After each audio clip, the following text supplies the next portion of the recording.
SARURA kids.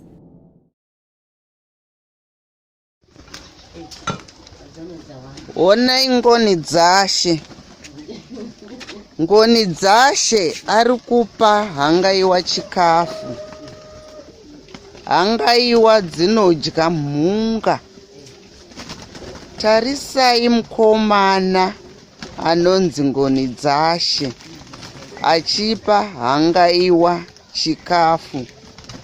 Hangaiwa ishiri inoda runyararo pamusha.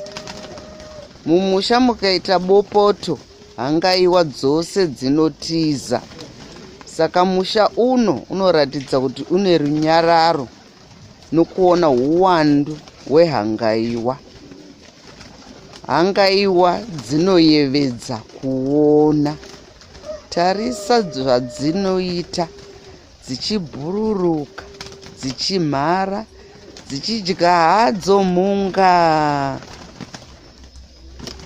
Muupenyu hwedu hwemuZimbabwe tinofarira kuchengeta zvipfuyo kusanganisirawo nehangaiwa. Tatenda Ngonidzashe nokutiratidza hangaiwa dzichidya.